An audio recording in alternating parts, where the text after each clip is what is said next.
Hey guys, and welcome to part two of my Star Destroyer build. From last episode, just cleaning up this bottom side. You can see where I've added in a little bit of detail, just using some very thin sheet styrene. Now once I glued it on, I did take some sanding paper and kind of sanded down the hard edges. If you look at the detail that's on it, most of it has a slight rounding to it, so I tried to do that. I still may do some more. Once I prime it, I'm sure it's going to show some flaws and errors in the work here that we'll have to fix, but that's just part of it. So, but pretty happy now that I got all that covered up and those landing gear doors, whatever they are, sealed up. So that's been taken care of. I've been doing a lot of cutting away on this upper tier section and just removing material through here to open up the lighting. I had to cut out a section in here, the plugs for the snap type part. As you can see, I cut in here.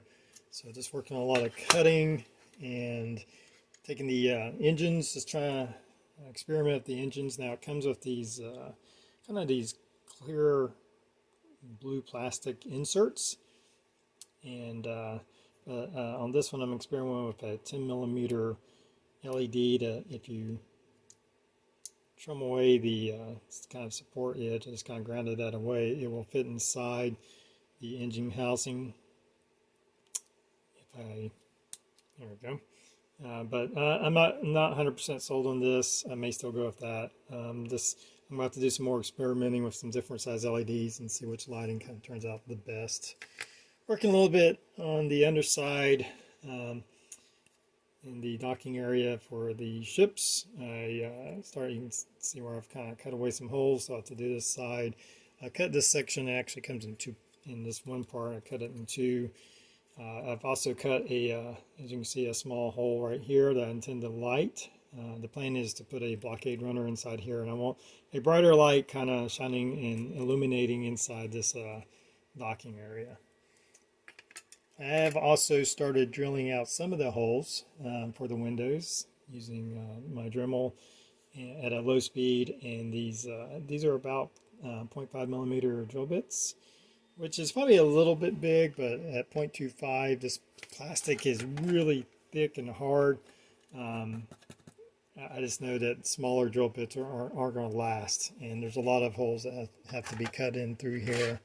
I've started a little bit on this side. You can kind of see, I think the 0.5 won't look too bad at all. So I'm still just starting with that. Lots of holes to go. Working on the bridge section. Ultimately, I'll be cutting away these supports so I can get more lighting in there, and we'll run like a LED tape inside of that. So just continuing with that, I've also on the neck part to the bridge, I've drilled out an opening to where we can light that, and we'll probably put some kind of clear plastic in there to cover that up, and we'll have an illuminated garbage chute area. So all that's coming along.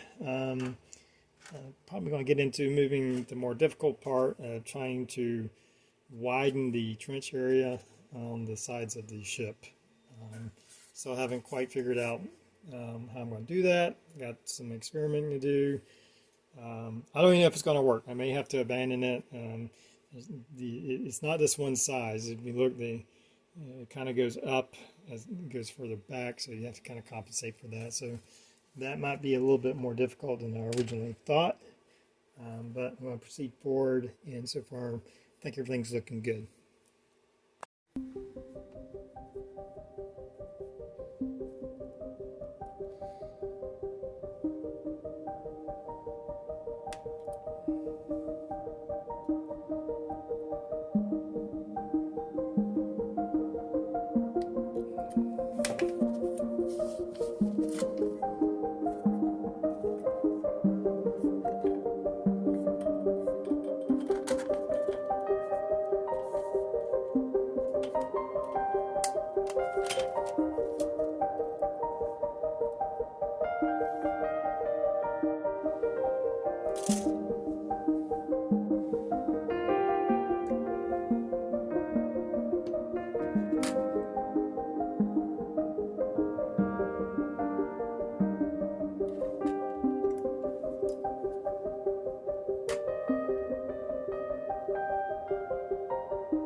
Alright,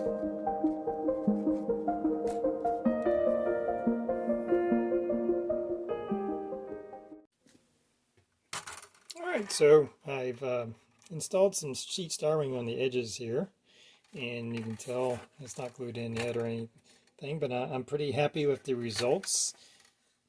It's not a huge difference, but I think it's much more to scale the way it should look. And I'm just eyeballing all of this, not making any measurements or anything like that, but it gives us a couple of millimeters of extra height on that trench area. And I've also, as you can see here, I'm starting to detail it, and I got to do that all throughout on both sides.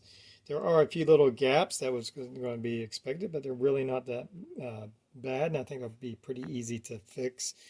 So I have to do all this detailing in here. I think it's going to leave a small gap here in between the middle of the rear section. I think that won't be too hard to fix. I'll have to do some scratch building up front. It's changed that a little bit. But overall, I think that's going to work, and I'm liking how that's looking back here with the detail and the extra width in that trench. So pretty pleased with that.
All right, well, I think this will be the conclusion of part 2.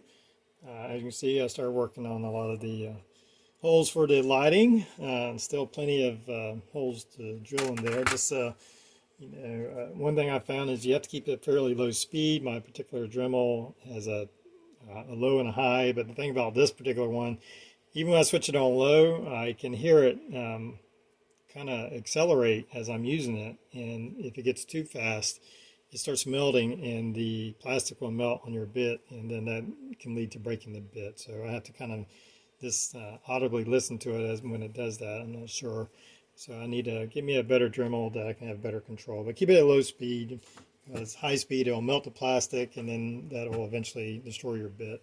So as you can see here, I did a lot of the detailing. I wouldn't say I'm completely done, but I'm pretty happy with how that's looking. I think that really makes a big difference, even though it doesn't seem like it's that much. I think the before and after, very happy with that. Still have some more detailing to do on this side.